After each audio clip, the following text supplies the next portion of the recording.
Direct action day Kolkata ప్రజలు ఎప్పటికీ మర్చిపోలేని రోజు.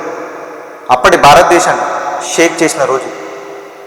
ఇలాంటి ఒక రోజు ఉంటుందా అని చెప్పి ప్రజలు ఇప్పటికీ నమ్మలేకపోతున్నారు. ముస్లిం లీగ్ నాయకులు పిలుపునిచ్చిన ఈ విధ్వంసానికి ఎంతోమంది అమాయక ప్రజలు ప్రాణాలు కోల్పోయారు.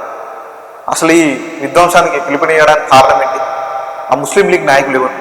హిరోషిమా, నాగసాకి ఇలాంటి దేశాల్లో అనుభవం పడింది. అక్కడ అసలు గడ్డి కూడా మొల్లదు అని చెప్పి మనకి ఇప్పటికీ తెలుసు. ఇప్పటికేంది మన తరాలకి చిన్న చిన్న పిల్లలకి కూడా తెలుసు. కానీ మన ఇండియాలో జరిగిన ఈ ఇన్సిడెంట్ చాలా తక్కువ మందికి తెలుసు. మనం ముందుగా తెలుసుకోవాల్సింది ఈ ముస్లిం లీగ్ అంటే ఏంటి.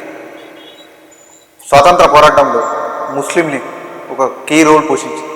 అసలు ఈ ముస్లిం లీగ్ ఎప్పుడు స్టార్ట్ అయిందంటే 1906 13th డిసెంబర్ రోజు AIML ఆల్ ఇండియా ముస్లిం లీగ్గా స్టార్ట్ అయింది. దీని వ్యవస్థాపకుడు నవాబ్ ఖ్వాజా సలీముల్లా. బ్రిటిష్ ఇండియాలోని ఢాకా, ఇది ప్రస్తుతం బంగ్లాదేశ్లో, అక్కడ మీటింగ్ పెట్టి ఈ పార్టీని ప్రకటించాడు. ఇది భారతదేశంలో మొట్టమొదటి ముస్లిం పార్టీ. దీనికి గౌరవ అధ్యక్షుడిగా సర్ సుల్తాన్ మహమ్మద్ని నియమించారు. అప్పటి ఇండియాలో స్వతంత్ర పోరాటం తారాస్థాయిలో జరుగుతున్నప్పుడు ఈ లీగ్ స్థాపించడానికి ప్రధాన కారణం అప్పుడున్న కాంగ్రెస్ ప్రభుత్వం ముస్లింలకి సరైన న్యాయం చేయట్లేదని చెప్పి, అది హిందూ పార్టీ అని, ముస్లింల పౌర హక్కులను పొందడానికి వాటిని ప్రోత్సహించడానికి ఈ పార్టీని స్థాపించారు. అయితే బ్రిటిష్ వాళ్ళతో సన్నిహితంగానే ఉంటూ వీళ్ళు వాళ్ళ పోరాటం వాళ్ళు చేశారు. కానీ వీళ్ళకి తెలియని ఇంకో విషయం ఏంటంటే కాంగ్రెస్లో ముస్లిం నాయకులు మంచి పొజిషన్లో ఉన్నారని మర్చిపోయారు. ఈ పార్టీలో కీలక మార్పు 1913లో జరిగింది. ఎందుకంటే ఆ పార్టీలో మహమ్మద్ అలీ జిన్నా జాయిన్ అయ్యారు. అంతకుముందు అతను కాంగ్రెస్ పార్టీలో ఉండేవాడు. ఈయనకి 1916 నాటికి ఆ లీగ్లో ఒక పాపులర్ నాయకుడిగా ఇది. 1920 వరకు ఈ పార్టీ హిందూ పార్టీగా నమ్మి ఇందులో హిందువుల ఆధిపత్యం ఉందని చెప్పి, మరియు గాంధీజీ ఇందులో చేసే పనులు ఆయనకు నచ్చక దానికి రాజీనామా చేశారు. తాను కూడా లీడర్గా ఎదగాలన్నది జిన్నా ఉద్దేశం. అయితే కలిసి ఉంటే కుదరదు కదా ఇది, అందుకే భారతదేశాన్ని రెండుగా విడగొట్టాలని చెప్పి ఆయనకి ఆ ఆలోచన మొదలైంది. 1920 నుండి 34 వరకు ఆయన లండన్లోనే చదువుకున్నాడు.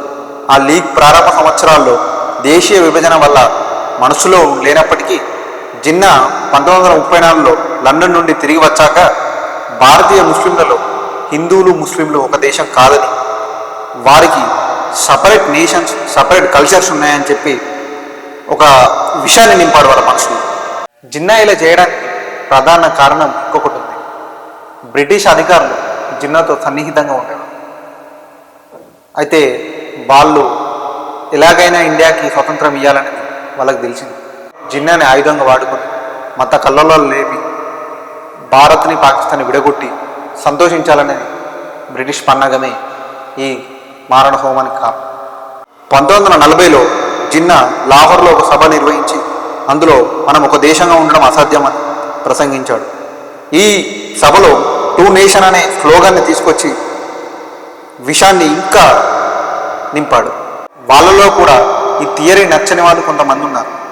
ఈ లీగ్ నుండి విడిపోయి AIJML అంటే ఆల్ ఇండియా జంహూర్ ముస్లిం లీగ్ని స్థాపించారు. తర్వాత దాన్ని కాంగ్రెస్లో విలీనం చేశారు. 1946 వరకు జిన్నా అరాచకం దేశం మీద మితిమీరిపోయింది. ఇంకా అప్పటికి బ్రిటిష్ ఇండియా మీద పూర్తిగా పట్టుకోల్పోయింది. ఇదే టైం అని, ఇన్ కేస్ ఇండియాకి స్వాతంత్రం వస్తే పాకిస్తాన్కి భారత్ నుండి విడదీయలేమని, ఇదే సరైన సమయమని జిన్నా భావించాడు. 1946 జూలై 16న ముస్లిం లీగ్ బొంబాయిలో ఒక సమావేశమై జిన్నా ఒక తీర్మానం ప్రకటించాడు. అదే డైరెక్ట్ యాక్షన్. బెంగాల్లో ఎక్కువగా పర్సంటేజ్ ముస్లింలు ఉండడం, అక్కడ సీఎంగా ముస్లిం లీగ్ నాయకుడు హుసేన్ షాహిద్ సుహ్రావర్ది ఉండడం వాళ్ళకి బాగా కలిసి వచ్చింది. అది ఆగస్టు 16, 1946, సరిగ్గా స్వాతంత్రానికి సంవత్సరం ముందు కోలకత్తాలో మారణ హోమానికి ముస్లిం లీగ్ పార్టీ పిలుపునిచ్చింది. దీన్ని డైరెక్ట్ యాక్షన్ డేగా పిలిచారు. దీనికి మరో పేరు కూడా ఉంది, the great Kolkata killings. August 16 నుండి 20 వరకు కోలకత్తాలో రక్తపు మడుగులు పారాయి. కేవలం ఈ 4 రోజుల్లోనే దాదాపు 10,000 మంది చనిపోయారు. 15,000 మందికి పైగా గాయాలయ్యాయి. ఎన్నో వేల మంది నిరాశ్రయులయ్యారు. ఈ ఇన్సిడెంట్లో చాలామంది అనాథులై రోడ్డు మీద పడ్డారు. ఇంత జరిగినా కూడా అప్పటి నాయకులు నెహ్రూ, గాంధీ లాంటి వాళ్ళు రియాక్ట్ కూడా ఇవ్వలేదు. అంటే మన భారతదేశం అప్పుడు ఎంత అప్డేటెడ్ ఉందో ఒకసారి మనం గమనించవచ్చు. దానికి కారణం బెంగాల్ సింహం సుహ్రావతి. అక్కడి ప్రజలకి డైరెక్ట్గా మీరు ఎలాంటి విధ్వంసం చేసినా, ఎంతమందిని చంపినా పర్లేదు కానీ ఫ్రీడమ్ ఇచ్చారు అని అప్పటి పత్రికల్లో రాశారు. ఇది ఎంతవరకు నిజమో వాళ్ళకి తెలియదు. హిందువులు ఎక్కడ కనిపించినా సజీవ దహనం చేశారు. ఈ ఇన్సిడెంట్ జరిగినప్పుడు పోలీసులకు, మిలిటరీ సైన్యాలు కూడా సైలెంట్గా ఉంది. కానీ ఈ చర్యలకు అడ్డుగా ఒక హీరో పుట్టుకొచ్చాడు. అతనే గోపాల్ చంద్ర ముఖర్జీ. ఆయన కలకత్తాలో ఒక ముఠా నాయకుడు. ఆగస్టు 18 నుండి హిందూ ప్రతిఘటనకు నాయకత్వం వహించాడు. హిందూ యువతతో కలిసి ఒక పులిలా ముందుకెళ్ళి హిందువులపై దాడి చేసిన వారిని టార్గెట్ చేసి మరీ తరిమి కొట్టాడు. ఎంతోమంది వితంతువులకి, నిరాశ్రయులకి ఆయన ఆశ్రయం కల్పించాడు. అతని వల్లే వేలాది హిందువులు రక్షించబడ్డారు. ఆగస్టు 20 నాటికి బెంగాల్ను పాకిస్తాన్లో భాగం చేయాలని ముస్లిం లీగ్ కళ నెరవేరదని వారికి తెలిసిపోయింది. గోపాల్ ముఖర్జీ దగ్గరికి కాళ్ళ బేరానికి వచ్చారు.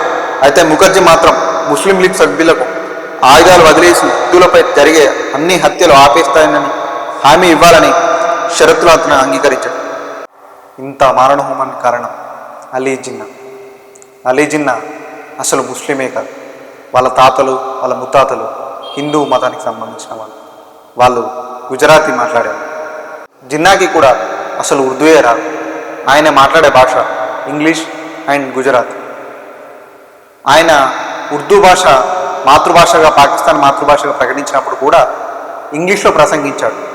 చూసారా, మత కల్లోలం లేపాడు. కానీ అసలు ఆ మత కల్లోలం వెనుక నా పురోగతులు ఏంటో ఒక్కసారి కూడా పట్టించుకోడు. అలా 2 మిత్ర దేశాలని శత్రు దేశాలుగా ఇప్పుడు మార్చాడు. ఆ రోజు మొదలైన మారణకాండ ఇప్పటికీ కూడా ఆగలేదు. పార్టీషన్ తర్వాత కూడా భారత్, పాకిస్తాన్ మధ్య యుద్ధం 4 సార్లు జరిగింది. అది ఎందుకు జరిగింది, ఎలా జరిగింది అని నెక్స్ట్ వీడియోలో చూద్దాం.